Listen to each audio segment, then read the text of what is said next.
My name is Olive. I'm 63 years old from Seattle, and after 40 years of marriage, my husband Richard left me for my best friend Patricia. They thought they'd taken everything, flaunting their new life together in the home I paid for. What they never suspected was that I'd been quietly funding our entire lifestyle through offshore accounts they knew nothing about. If you think betrayal after 4 decades hurts, imagine their faces when they learned the truth. Let me know where you're watching from. Hit subscribe and like this video before I tell you how I turned the tables on their betrayal. I still remember the day I met Richard.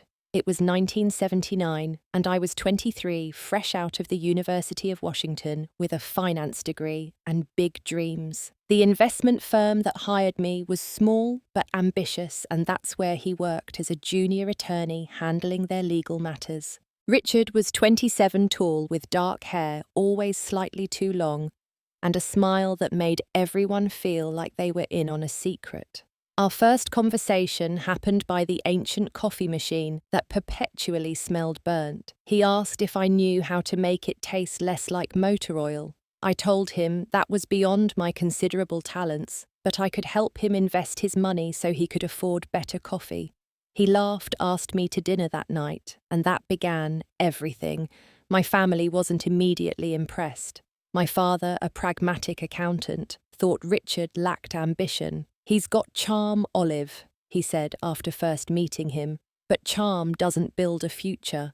My mother worried about his family background, middle class from Tacoma with no connections or wealth, but I was captivated by his quick wit and the way he looked at me like I hung the moon. Our courtship was fast, 6 months from coffee machine to proposal. Richard didn't have money for an expensive ring, but he gave me his grandmother's simple band and promised, "We'll build an empire together, Olive.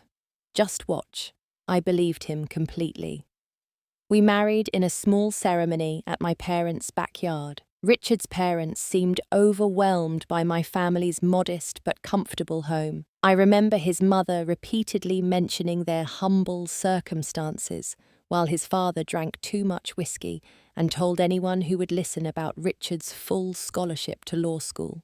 Our first apartment was a 1-bedroom walk-up near downtown Small, but all we could afford. I'd often sit at our tiny kitchen table late into the night, analysing investment strategies, while Richard prepared legal briefs on the couch. We'd dream out loud about the house we'd eventually own, the trips we'd take, the life we'd build. It was at a neighbourhood summer barbecue that we met Patricia and her husband James. She was everything I wasn't: tall, naturally blonde, effortlessly sociable. While I calculated risks and returns in my head at parties, Patricia could charm anyone into relaxation. We became friends almost instantly, despite our differences. She worked as an elementary school teacher, passionate about her students, in a way that made everyone around her feel her warmth. The 4 of us became inseparable that summer. Weekend trips to nearby lakes, dinner parties in our small apartments,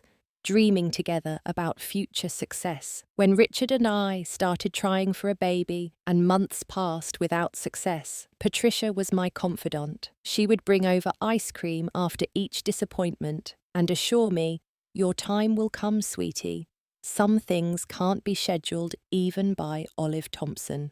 3 years into our marriage, my career took an unexpected turn. The investment firm assigned me to work with international clients, wealthy individuals looking to diversify their holdings across borders. I discovered I had a knack for understanding complex international tax codes and investment structures. Meanwhile, Richard's law career progressed steadily, if not spectacularly.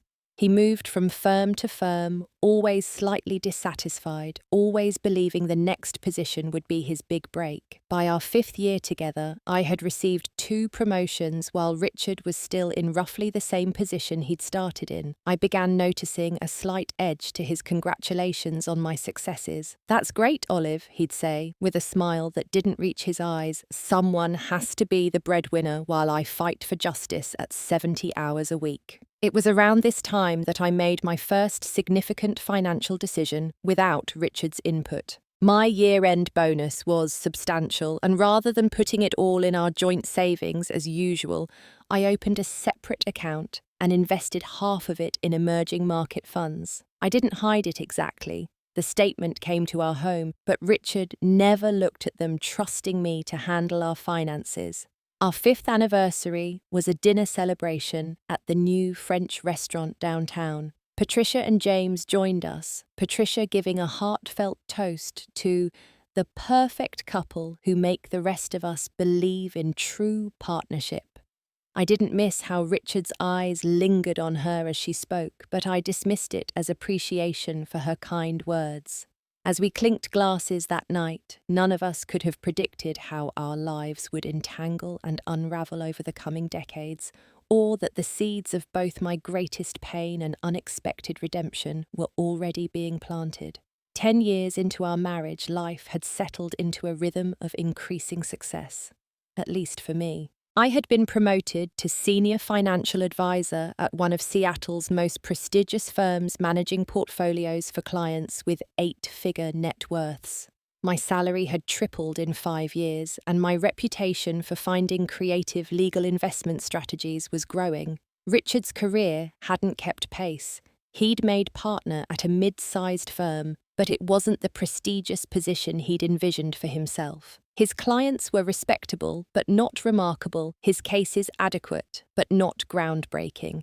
I started noticing a pattern. When we were with friends and the conversation turned to careers, Richard would steer talk toward my accomplishments, saying things like, "Olive's the real success story in our house. I just try to keep up."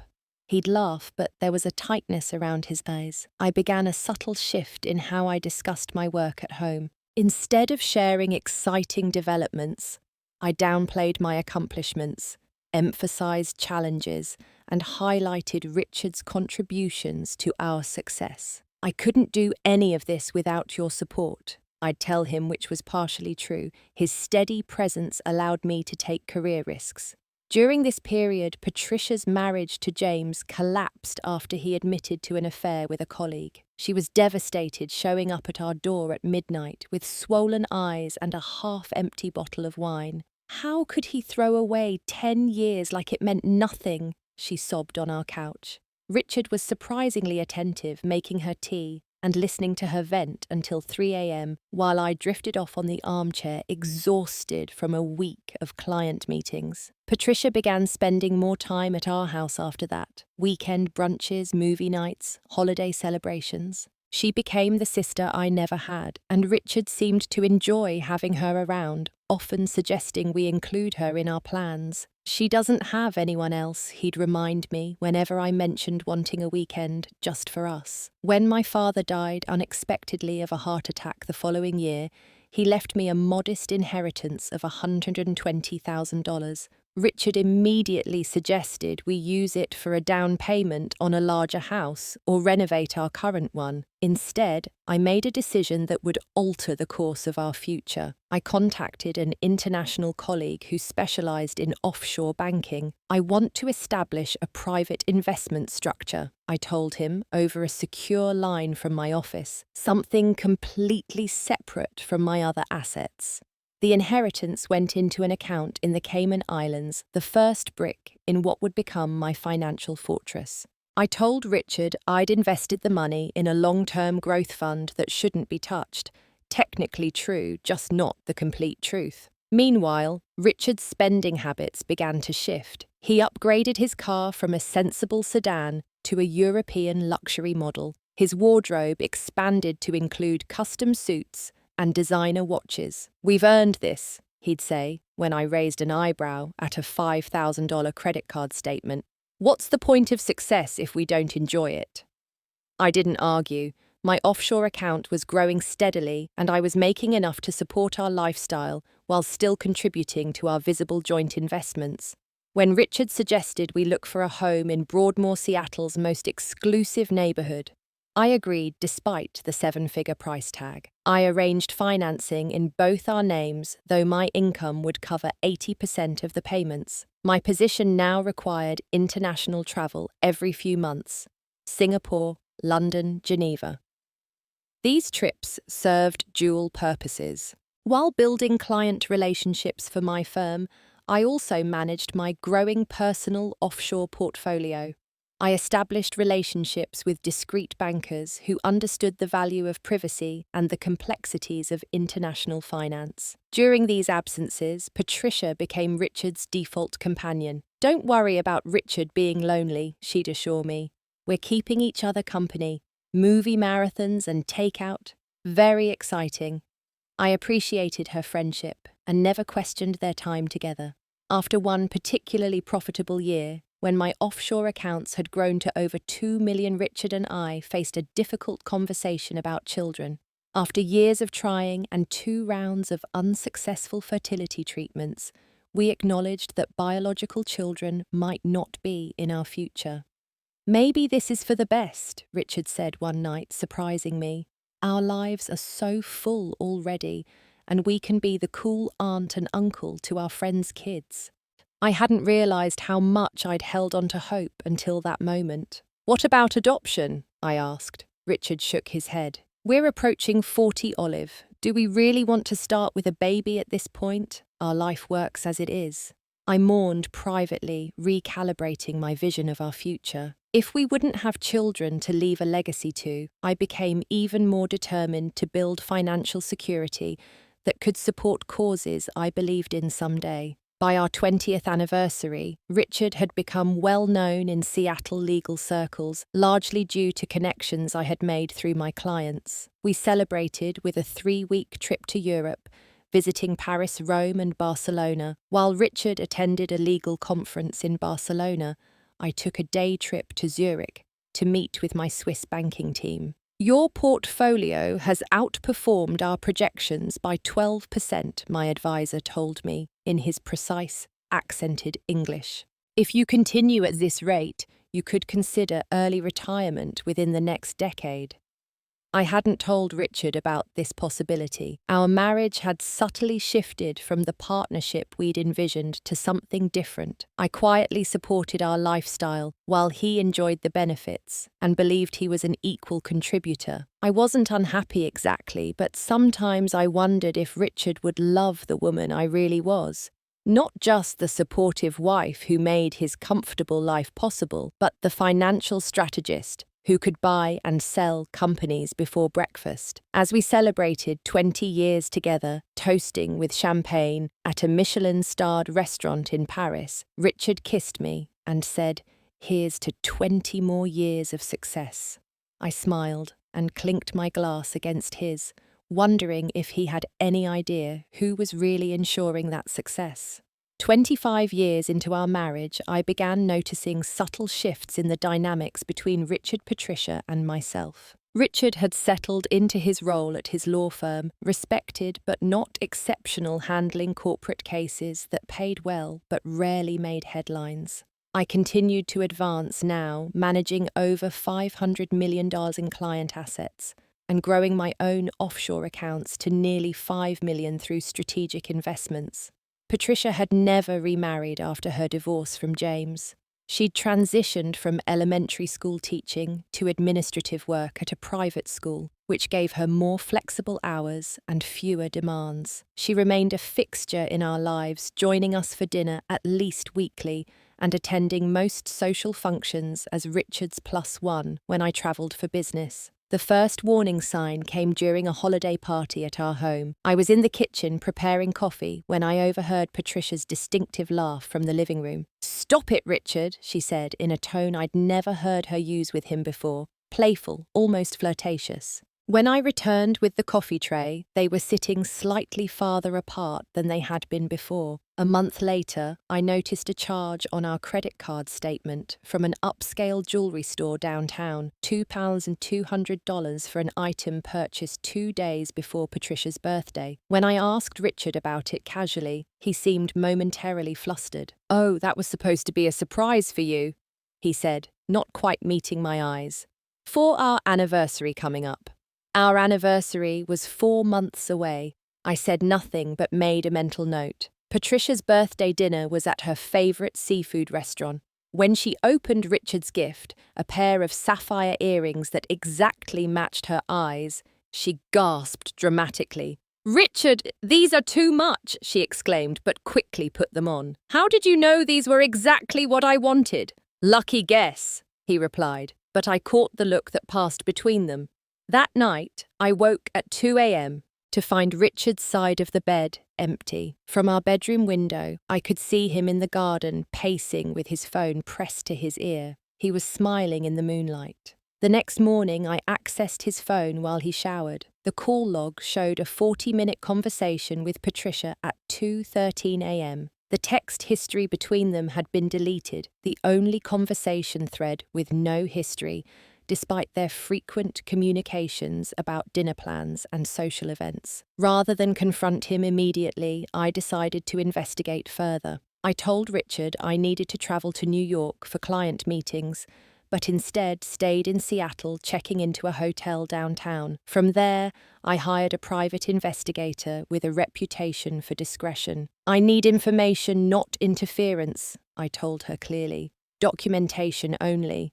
Within a week, she'd delivered a folder containing photos of Richard and Patricia having lunch at secluded restaurants, holding hands across tables, and entering her apartment building together. There were also transcripts of text messages recovered from Patricia's cloud account, messages that made it clear their relationship had evolved beyond friendship. "I've wanted this for so long," Patricia had written. "We need to be careful," Richard had responded. "Olive suspects nothing, and we need to keep it that way until we figure out the financial situation." That phrase, the financial situation, crystallized everything for me. Richard wasn't just betraying me emotionally, he was calculating how to maximize his financial gain before leaving. I flew to Zurich the following week, meeting with my offshore banking team and a lawyer who specialized in asset protection. "I need to ensure these accounts remain completely private," I explained.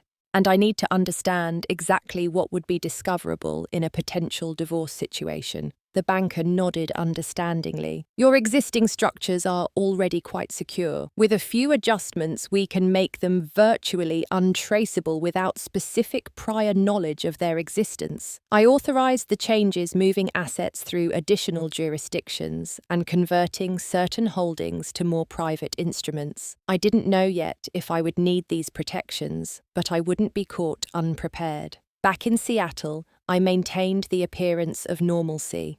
I still managed our joint finances, paid the bills, planned dinner parties where Patricia was always invited. I watched them carefully now. The lingering glances, the inside jokes, the way they always seemed to end up deep in conversation while I entertained other guests. For our 30th anniversary, Richard surprised me with dinner at our wedding venue.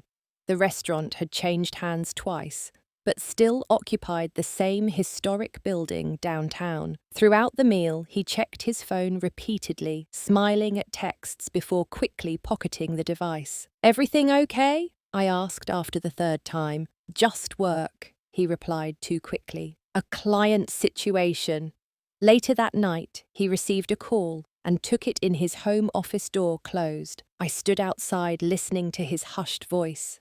"I can't talk long," he was saying. "Yes, I'm with her. It's our anniversary." A pause. "I know I wish I was with you too. Soon, I promise." I quietly returned to our bedroom, mind racing, but instead of confronting him, I spent the night researching divorce attorneys in Seattle, identifying the 3 most aggressive, competent lawyers who specialized in high net worth cases. The next morning, I made an appointment with all 3, not to hire them immediately, but to create a conflict of interest preventing Richard from using their services when the time came. I would choose one eventually, but this strategic move limited his options significantly. Over the next few months, I noticed Richard making unusual financial inquiries, asking about our investment accounts, retirement funds, even the house deed. He suggested we streamline our finances for retirement, proposing we consolidate accounts for simplicity. "I'm comfortable with our current structure," I told him. "It's worked for 30 years. He didn't press, but I noticed him searching my desk drawer when he thought I was out. Little did he know I kept nothing of importance there. All significant financial documents were either at my office or in a safe deposit box he knew nothing about. As our 35th anniversary approached, Richard became more careless. Twice I found receipts from hotel rooms in Seattle on days he claimed to be working late. Once I came home early from a client meeting to find Patricia's distinctive perfume lingering in our living room, though she was nowhere to be seen. I began preparing methodically. I updated my will, removing Richard as primary beneficiary and replacing him with a charitable foundation I established. I documented every unusual financial inquiry he made, every unexplained absence, every suspicious credit card charge. I stored evidence of his affair securely off-site, and I waited, knowing that eventually they would make their move. I just didn't expect to wait another 5 years before the final betrayal unfolded. After nearly 4 decades of marriage, our 40th anniversary loomed on the horizon. Despite everything I knew about Richard's betrayal with Patricia, I decided to plan a surprise celebration. Not because I harbored any illusions about our marriage, but because I wanted to see how far they would go with their deception.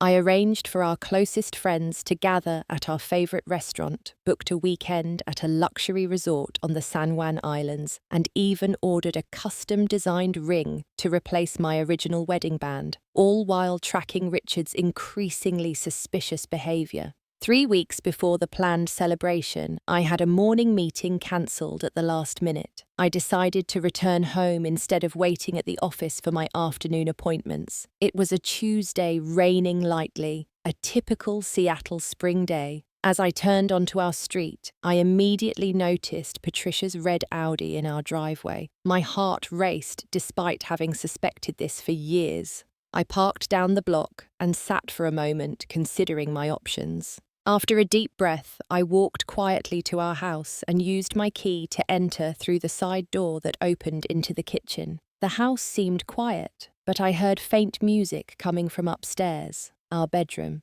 I removed my heels, placed my bag silently on the counter, and moved quietly up the carpeted staircase. The master bedroom door was partially open, and what I saw confirmed years of suspicions.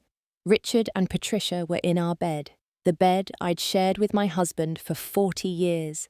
They hadn't heard me come in, too engrossed in each other to notice my presence in the doorway.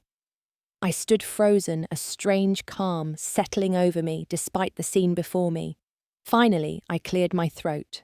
"Well, this explains a lot." They sprung apart, Patricia clutching the sheet to her chest, eyes wide with shock. Richard recovered first, his expression shifting from surprise to something close to relief. "Olive," he said, with inappropriate composure for a man caught in such a position. "This isn't how we wanted you to find out." "Find out what exactly?" I asked, my voice steadier than I would have expected. "That my husband and best friend have been sleeping together in my bed." "For how long?" Patricia began, crying, her makeup streaking down her face. "Olive, I'm so sorry. We never meant to hurt you." 7 years, Richard said flatly, making no move to cover himself or appear ashamed. "We've been in love for 7 years. The casualness of his admission felt like a physical blow. 7 years. Nearly a fifth of our marriage had been a complete lie. "Get dressed," I said quietly. "Both of you. I'll wait downstairs." In our kitchen, I poured myself a glass of the expensive Bordeaux Richard had opened, presumably to celebrate their afternoon together. When they finally came downstairs, Patricia with red-rimmed eyes, Richard oddly composed, I was sitting calmly at the island counter. "I want a divorce," Richard announced, as if he were doing me a favour by taking charge of the situation. "I think we both know this marriage hasn't been working for a long time." "And when were you planning to tell me?" I asked. "Before or after our 40th anniversary next month?" His eyes flicked to Patricia, a silent communication passing between them. "We were waiting for the right time. There are financial considerations to sort out." I nearly laughed at the transparency of his concern. "Financial considerations, of course." "Olive," Patricia interjected, "you have to believe we never intended—" "Stop talking," I said, not loudly, but with such finality that she immediately fell silent. "You don't get to speak to me about intentions after sleeping with my husband for 7 years. Richard straightened his shoulders. I'll be staying with Patricia while we sort things out. I think it's best if I pack some things now. By all means, I replied, sipping my wine. Take what belongs to you. As they moved about the house, collecting Richard's clothes and personal items, I remained in the kitchen, methodically cancelling the anniversary plans on my phone. The restaurant deposit was non-refundable. So was our marriage, apparently. When Richard returned with 2 packed suitcases, he had the audacity to look concerned. We should discuss the house, the accounts. My lawyer will contact you, but if we could keep this amicable. Amicable? I repeated, tasting the bitterness of the word. You want me to be amicable about being betrayed by the 2 people I trusted most in the world? People grow apart, Olive, he said with infuriating patience. You've been consumed with your career for years. Patricia and I connected on a different level. I could have told him then about the offshore accounts, about how I'd funded the lifestyle he'd grown accustomed to, about how the different level he'd connected with Patricia on had been subsidized entirely by me. But strategic wisdom prevailed. Information was power, and I wasn't ready to reveal my hand. My lawyer will contact yours, I said simply. Goodbye, Richard. After they left, Patricia unable to meet my eyes, Richard with one last look at the house he assumed he'd get half of. I sat alone in our kitchen until darkness fell. Then I made 3 phone calls, first to the divorce attorney I'd selected years earlier, then to my offshore banking team, and finally to a locksmith. By morning, I had moved into a modest, furnished apartment downtown, the locks on our house had been changed, and a comprehensive asset protection strategy was in motion. Richard's affair may have been 7 years in the making, but my preparation for this moment had been developing for much longer. The formal divorce filing came 3 days later, Richard citing irreconcilable differences and requesting an equitable division of our marital assets, including our home investment accounts and retirement funds. His lawyer, not one of the top 3 I'd conflicted out, sent a letter requesting comprehensive financial disclosures. I instructed my attorney to proceed slowly to request extensions and clarifications at every turn. Time is our ally, I told her. The longer this takes, the more secure my position becomes. Meanwhile, Richard had moved Patricia into the small condominium she owned, a significant downgrade from our Broadmoor home. I imagined his disappointment at trading our spacious house with its view of Lake Washington for her 2-bedroom unit in a 1990s development. At our first mediation session, Richard arrived with an air of confident entitlement. I'm prepared to be generous, he announced to the mediator. Olive can keep her jewellery and personal items, but I want the house and my fair share of our investment portfolio. My attorney, a steely woman in her 50s, who specialised in representing wronged wives, smiled thinly. Mr. Thompson, we're still gathering complete financial information. My client has been the primary breadwinner for most of your 40-year marriage. Your generosity seems premature. Richard's face flushed. I contributed significantly to our success. My legal career and connections were largely facilitated by my client's financial industry network, my attorney interrupted. We have documentation. By the end of that first session, Richard seemed less confident, especially when we revealed that I had documentation of his years-long affair. Washington State was a no-fault divorce jurisdiction, but evidence of the affair would certainly influence any judge's perception of Richard's character. As we left, Richard caught my arm in the hallway. Olive, be reasonable.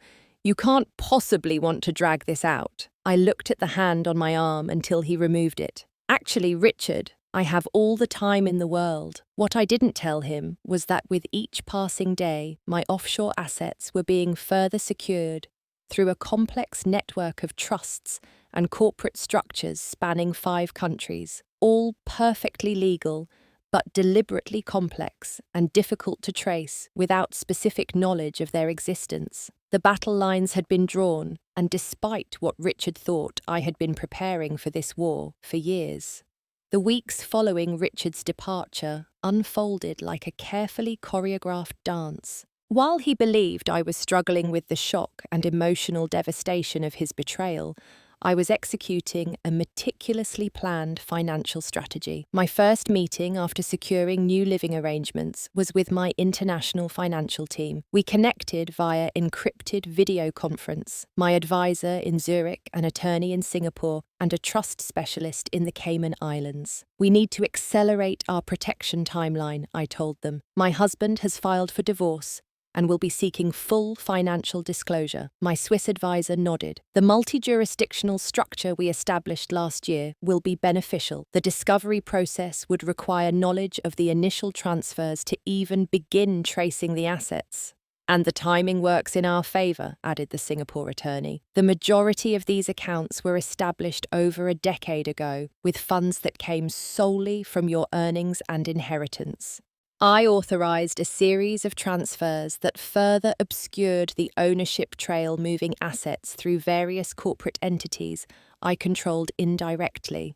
By the time Richard's lawyers would receive our first financial disclosure, the most significant portions of my wealth would be effectively invisible without specific prior knowledge. Meanwhile, Richard made his first tactical error. Assuming I was emotionally distraught, he emptied our joint checking and savings accounts, nearly $340,000, transferring everything to a new account in his name only. My attorney was delighted. "This is perfect," she said, when I calmly reported the unauthorized transfers. "The judge will see this as financial misconduct during pending divorce proceedings. It establishes a pattern of dishonesty." We filed an emergency motion, and the court ordered Richard to return half the funds immediately. The judge also issued a financial restraining order, preventing both of us from disposing of any marital assets, a standard procedure that didn't affect my offshore accounts established years earlier. Richard's second mistake came when he and Patricia were spotted shopping for engagement rings barely 2 weeks after he moved out. A mutual friend sent me photos of them at a high-end jeweler in downtown Seattle, Patricia trying on diamond rings while Richard looked on adoringly. "They're not even trying to be discreet," the friend wrote. "Everyone is talking about it." I forwarded the photos to my attorney, who added them to our growing file, documenting Richard's character and conduct. Privately, I calculated how many months their current spending rate could continue before financial reality would hit them. I rented a modest one-bedroom apartment downtown, far less expensive than our mortgage, and told friends I was downsizing until the divorce is settled. This created the impression of financial prudence necessitated by Richard's abandonment. In reality, my apparent frugality was strategic misdirection. When we submitted our initial financial disclosure to Richard's legal team, it included only our visible joint assets. The house valued at $3.2 million, retirement accounts worth approximately $1.7 million, joint investment accounts totaling $2.4 million, and various personal property. Substantial, but far less than the true extent of my wealth. Richard's counter-disclosure revealed less than I expected. His personal accounts contained only about $220,000, suggesting he'd been spending heavily or hiding assets himself. His retirement accounts were modest compared to mine, reflecting his less lucrative career path. At our second mediation session, Richard arrived looking slightly less polished than usual. The strain was beginning to show around his eyes. "My client is prepared to offer Mrs. Thompson a settlement," his attorney began. "Mr. Thompson will take the house and 60% of the investment accounts in exchange for Mrs. Thompson keeping her retirement accounts and personal property." My attorney actually laughed. "Your client abandons my client after 40 years, empties joint accounts without authorization, and now wants to take her home and the majority of their investments. This isn't a negotiation, it's a fantasy." Richard leaned forward. "Olive, be reasonable. You're living in a small apartment. You need certainty more than I do right now." The condescension in his voice strengthened my resolve. "Actually, Richard," I replied calmly, "what I need is justice.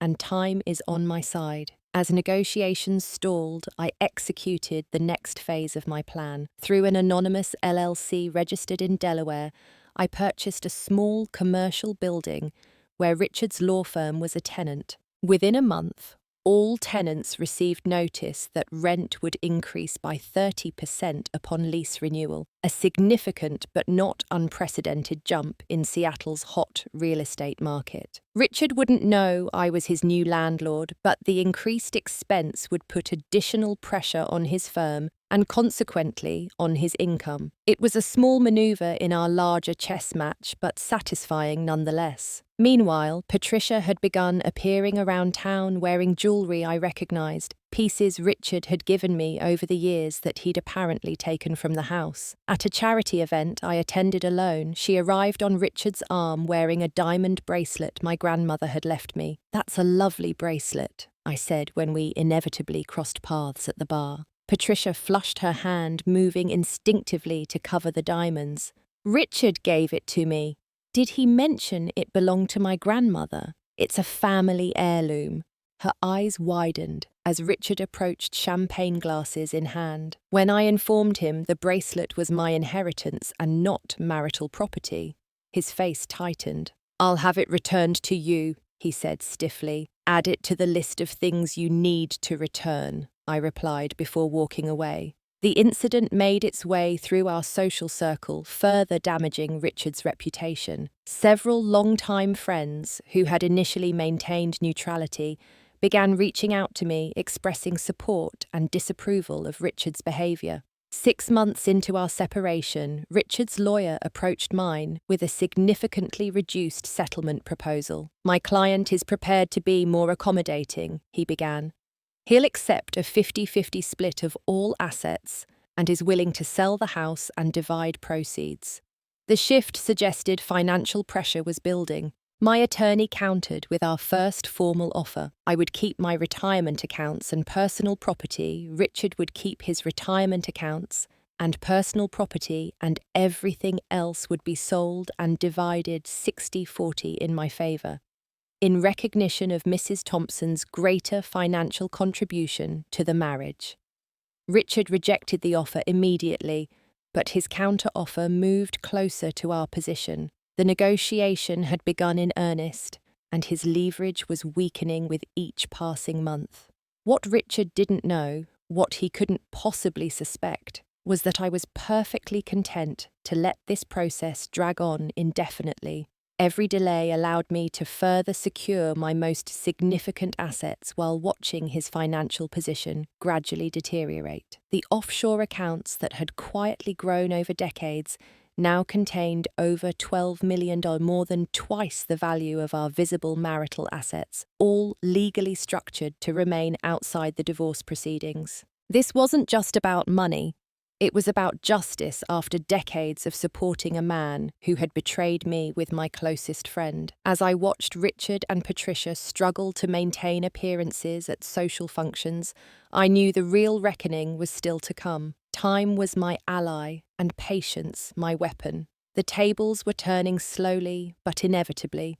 7 months after Richard left our divorce proceedings had settled into a war of attrition. My attorney continued filing motions and requests for additional financial information, while Richard's legal team grew increasingly frustrated with what they perceived as delaying tactics. "They're getting desperate," my attorney observed after our third failed mediation attempt. His lawyer practically begged for an expedited settlement today. This aligned with what I was hearing through our still-shared social circle. Richard had received the partnership profit distributions from his firm, and they were significantly lower than expected, partly due to the increased rent at their offices, which had strained the firm's budget. Meanwhile, Patricia had been pushing for an elaborate wedding, expecting to finally become Mrs. Thompson after waiting in the wings for years.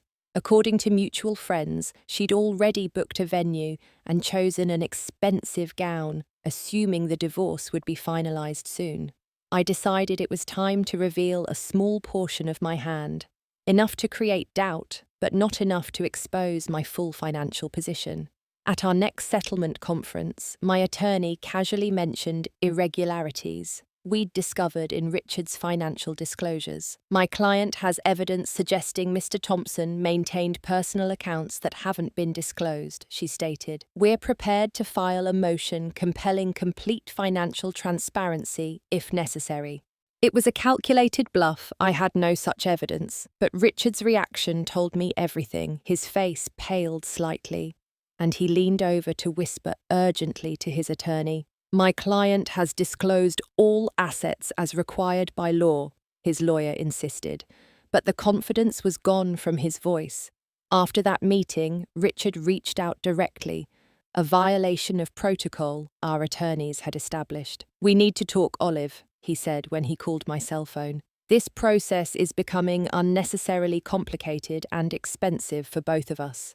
I believe our attorneys advised against direct contact, I replied coolly. This is ridiculous. We were married for 40 years. We can have a conversation. I allowed a moment of silence before responding. Like the conversation we should have had before you began sleeping with my best friend, or the conversation about emptying our joint accounts. He sighed heavily. I made mistakes. I'm trying to be fair now.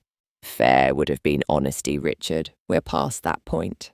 After hanging up, I received a text from Patricia, another violation of the boundaries my attorney had established. Olive, please, she wrote. This fighting is hurting everyone. Richard is under so much stress. Can't we find a way to move forward?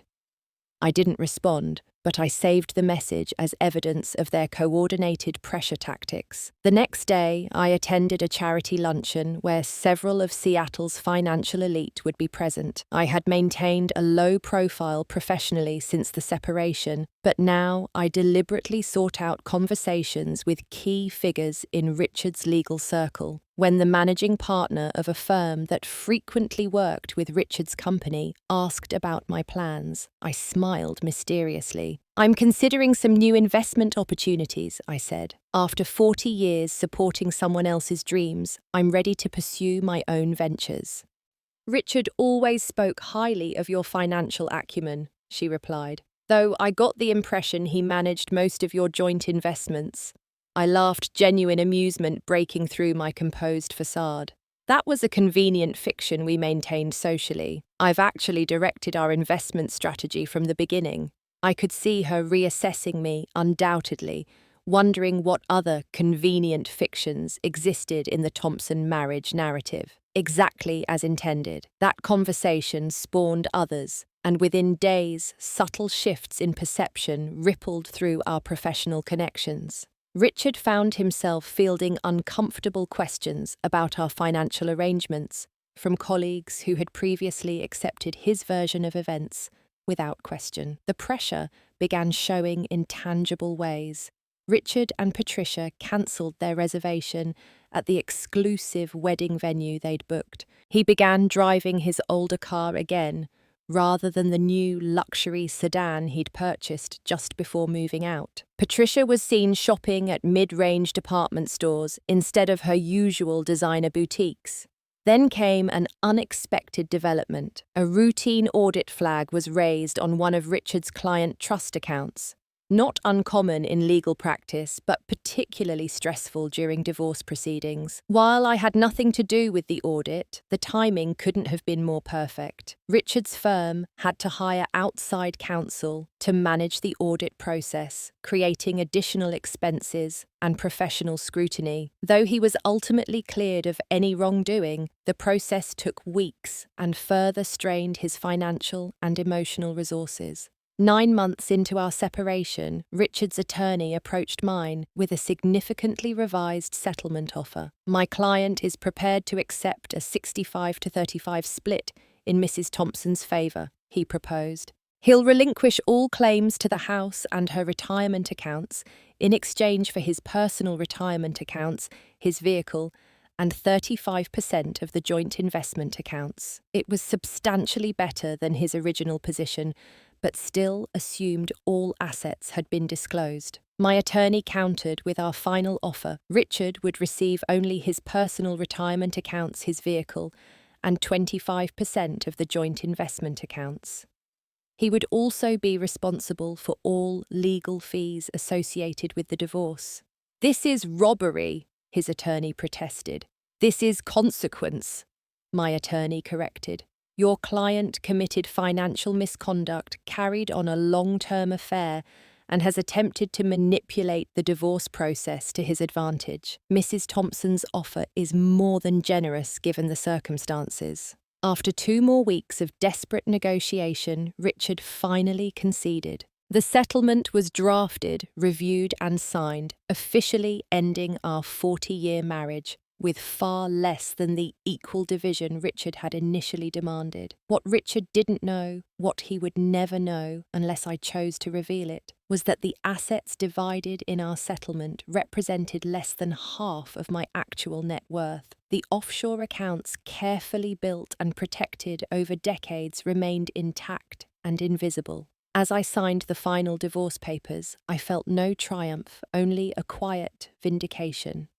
The man who had betrayed me with my best friend, who had calculated the financial benefits of that betrayal, who had assumed I would be too emotional or too naive to protect myself, that man was about to discover the consequences of underestimating the woman who had quietly funded his comfortable life for 40 years. The real reckoning was still to come, and it would be delivered not through legal proceedings, but through the inevitable mathematics of their unsustainable lifestyle colliding with their new financial reality. With our divorce finalized after nearly a year of legal maneuvering, I expected to feel a sense of closure. Instead, I found myself in a strange liminal space, legally free from Richard, but still connected through our shared history and social circles. The final chapter of our story hadn't yet been written. 3 weeks after our divorce was finalized, Richard and Patricia hosted an engagement party at an upscale restaurant downtown. They didn't invite me, of course, but Seattle's social circles are surprisingly small, and photographs quickly made their way to my phone from well-meaning friends. "Thought you should see this," texted Amanda, a longtime acquaintance. The nerve of them celebrating so publicly. The images showed Richard in an expensive new suit, Patricia draped in designer clothes and jewelry, including several pieces I recognized from our marriage. They were surrounded by smiling faces, champagne flowing freely, an ice sculpture centerpiece catching the light. It was an ostentatious display given Richard's supposedly reduced circumstances. Rather than anger, I felt curious. The settlement had left Richard with approximately $1.8 million in assets, substantial but not enough to sustain the lifestyle they were flaunting, especially considering his reduced income and legal bills. Something didn't add up.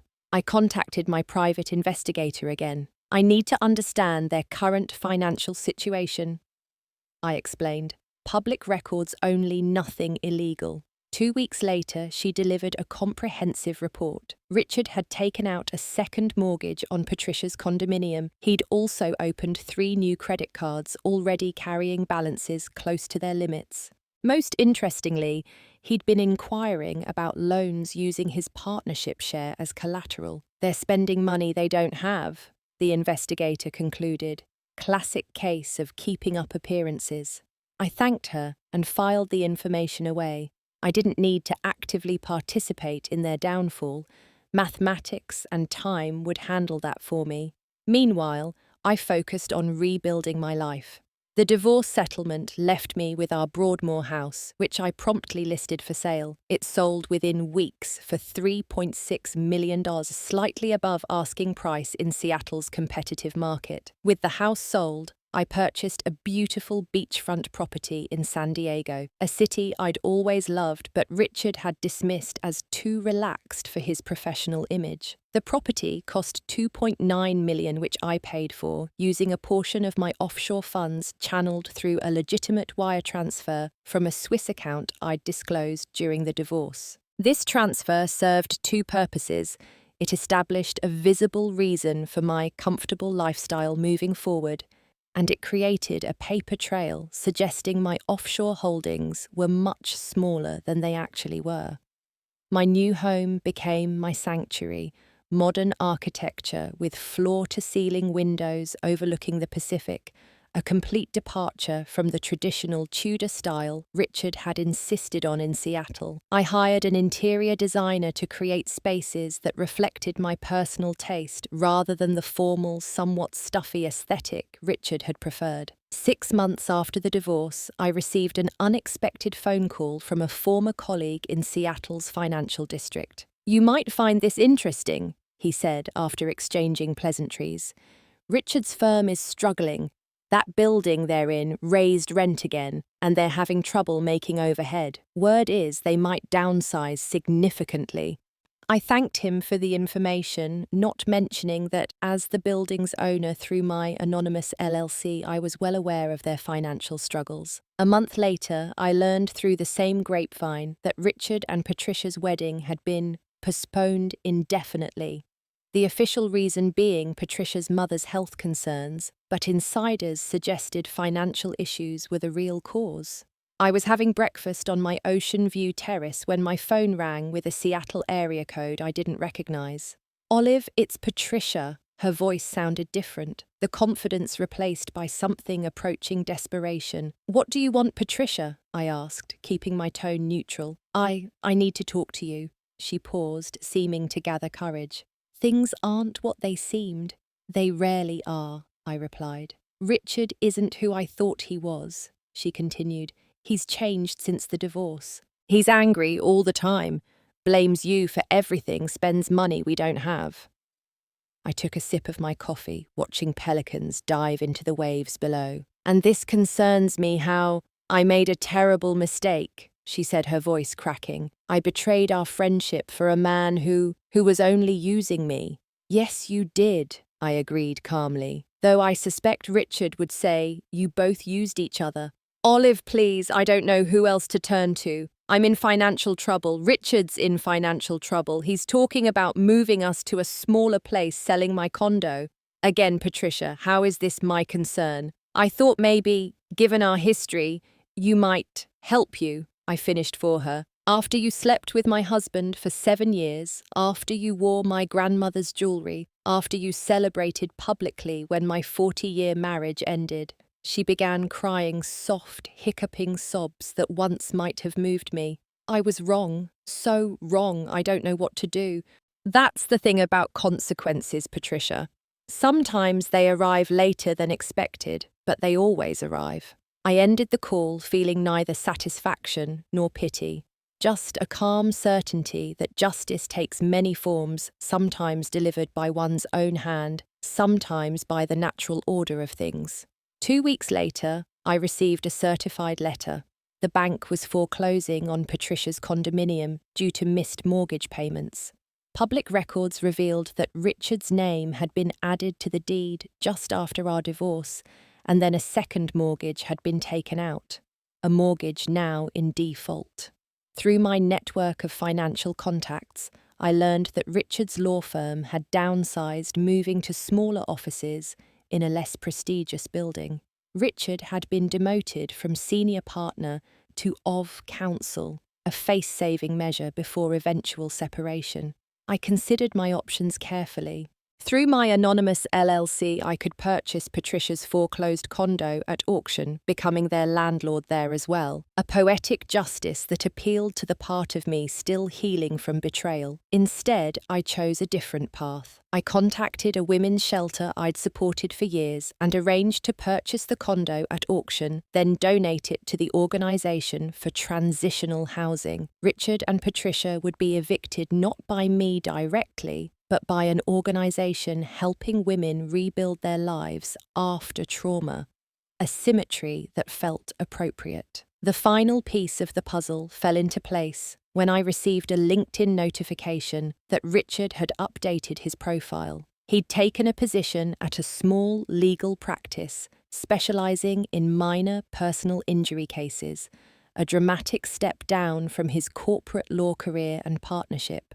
I closed my laptop and walked to the edge of my terrace, watching the sunset paint the Pacific in shades of gold and pink. The offshore accounts that had funded our lifestyle for decades now supported only me, invested in ethical funds focused on women's economic empowerment education, and healthcare. Richard had never known the true extent of my financial acumen or independence. He'd assumed, as many men of his generation did, that managing household finances made him the financial decision-maker. His control had always been an illusion I permitted because it seemed easier than challenging his ego. That night, I hosted a small dinner party for new friends I'd made in San Diego, accomplished women who knew nothing of my past with Richard and valued me for who I truly was. As we shared wine and conversation overlooking the ocean, I felt the last weight of my former life lift away. Some might consider financial security a cold comfort compared to a 4-decade marriage, but I had learned that true security comes not from relationships that can falter, but from the independence you build for yourself. Richard and Patricia had discovered too late that appearances can be deceiving, that the life they thought they were entitled to had been built on foundations they never truly understood. My offshore accounts hadn't just protected my assets, they had protected my future and my freedom. In the end, the greatest revenge wasn't watching their downfall, but thriving in their absence, building a new life entirely on my own terms. A year after my divorce from Richard, I was sitting on my San Diego terrace, watching dolphins play in the morning surf, when my phone vibrated with an email notification. The sender was unexpected, James Patricia's ex-husband from decades ago. "I hope this isn't unwelcome," his message began. "I heard about Richard and Patricia from mutual friends and then about your move to San Diego. I've been living in La Jolla for the past 5 years after retiring from medical practice. Perhaps we could meet for coffee sometime as old acquaintances, no pressure or expectations." I smiled at the synchronicity. James had always been kind, a pediatric surgeon who'd worked long hours while Patricia complained about being lonely. I responded with a simple, "Coffee would be lovely," and suggested a beachside cafe near my home. When we met the following week, I was struck by how time had been kind to him. Still tall and lean, silver hair replacing what had been sandy blonde laugh lines around eyes that remained warm and attentive. Our coffee stretched into lunch, and lunch into a walk along the beach. We talked about everything except Richard and Patricia, until finally, as the sun began to set, James broached the subject. "I heard they've fallen on hard times," he said carefully. "Not that I have much sympathy after what they did to you." I shrugged, watching a sailboat on the horizon. "Life has a way of balancing accounts eventually." "That it does," he agreed. Though I admit I was surprised to hear about Richard's financial troubles. He always gave the impression of being quite successful. "Impressions can be deceiving," I replied. "Richard was good at creating the appearance of success. While you were good at creating the success itself, I suspect," James said with perceptive admiration. I smiled but offered no confirmation. Some secrets were worth keeping even from potential new friends. Over the next 6 months, my new life took shape with increasing clarity and purpose. I established the Thompson Foundation for Women's Financial Independence, endowing it with $5 million from my offshore accounts, transferred through legitimate channels. The foundation offered education mentorship and microloans to women rebuilding their lives after divorce or domestic abuse. Through the foundation, I met dozens of women with stories that echoed aspects of my own, women who had supported partners who ultimately betrayed them, women who had diminished their own light to avoid outshining insecure men, women who had maintained peace by pretending to be less capable than they truly were. Financial literacy is a form of self-defense. I told a group during one workshop, no one can take what they don't know exists. My relationship with James evolved gradually from friendship to something deeper. He was everything Richard was not, secure enough in himself to appreciate my success rather than feel threatened by it, genuinely supportive, without expecting control in return. When he eventually asked if I would consider marriage again, I surprised myself by not immediately refusing. I would need complete financial independence maintained, I told him honestly. I'll never combine assets with anyone again. I wouldn't have it any other way, he replied. Your independence is part of what I admire about you. Meanwhile, news from Seattle occasionally reached me through mutual acquaintances. Richard had been forced to sell his luxury car to cover basic expenses. The women's shelter was thriving in Patricia's former condominium, helping dozens of women transition to independent living. Patricia herself had taken a retail job at a department store where she once shopped, a humbling reversal of fortune that provoked not satisfaction in me, but a quiet recognition of life's circular nature. 8 months after our first coffee meeting, James and I were enjoying dinner at my beachfront home when my phone rang with Richard's number. I hadn't heard from him since our divorce was finalized nearly 2 years earlier. "Aren't you going to answer?" James asked when I set the phone aside. "No need," I replied. "Whatever he wants, it's too late." The voicemail notification appeared moments later. Curiosity eventually won out, and I listened to it after James left for the evening. "Olive, it's Richard." His voice sounded older, strained. I need to talk to you. Things have gotten complicated, and I think we should discuss possibilities. I know I have no right to ask, but please call me back." I deleted the message without responding. 2 weeks later, an email arrived from a generic account I didn't recognize. The subject line read simply, "Please read, Patricia." Against my better judgment, I opened it. "Olive, I know you have every reason to hate me, but I'm desperate," she wrote. "Richard left last month, just packed his things and disappeared. The bank is foreclosing on the house we were renting. I have nowhere to go. My family won't help after everything that happened. Is there any chance you could find it in your heart to help me one last time? Even a small loan would help me get on my feet."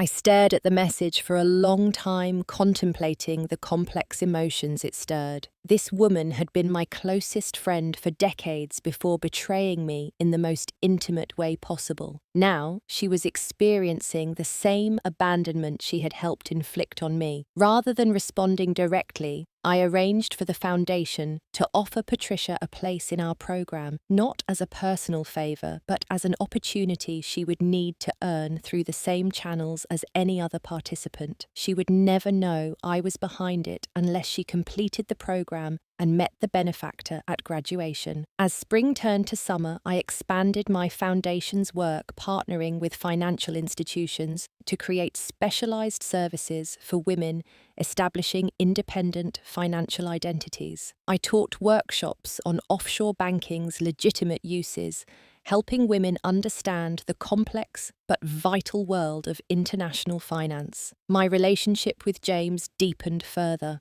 We travelled together to Italy, exploring the Amalfi Coast I'd always wanted to visit, but Richard had dismissed as too touristy. We discussed dividing our time between San Diego and a small villa in Tuscany, a dream I had once mentioned to Richard, that he'd laughed off as impractical. "Life gives us second chances in unexpected ways," James said one evening as we watched the sun set over the Mediterranean. "Sometimes the longest routes lead to the best destinations." I thought about my 40-year journey with Richard, the young woman I'd been believing in his promises to build an empire together, never suspecting that I would be both the architect and the silent financier of that empire. I thought about Patricia's betrayal and her current struggles. I thought about the offshore accounts that had begun as a small act of financial independence and grown into the foundation of my true freedom. "Sometimes," I replied, taking James's hand, "the best revenge is not just living well, but living truthfully." When we returned to San Diego, I received a final piece of news from Seattle. Richard had taken a position at a law firm in Phoenix, a significant step down from his former status, but a fresh start away from the ruins of his reputation in Seattle. Patricia had entered a program for women rebuilding after relationship trauma. My foundation's program, though she didn't know it. As I settled into my new life, a life built on transparency rather than secrets, on genuine partnership rather than power dynamics, on financial independence secured through decades of careful planning, I felt not triumph over Richard and Patricia's downfall, but a profound gratitude for the lessons their betrayal had taught me. The offshore accounts had served their purpose. They had protected me when I was most vulnerable, and now funded work that would help other women protect themselves. The money that Richard had believed was supporting his success was now supporting women's independence from men like him. There's an old saying that living well is the best revenge, but I've learned that living authentically is even better. Richard never knew the real me, the financial strategist who quietly built security while he took credit, the woman who was always smarter and more capable than he believed. Now, I no longer needed to hide that woman from anyone. Have you ever had to hide your true capabilities to protect someone else's ego? Share your story in the comments below. If this video resonated with you, please hit the like button and subscribe to hear more stories of resilience and reinvention. Remember that financial independence isn't just about money, it's about the freedom to be your authentic self. Thank you for listening to my journey, and may you find the courage to build your own security, whatever form that needs to take.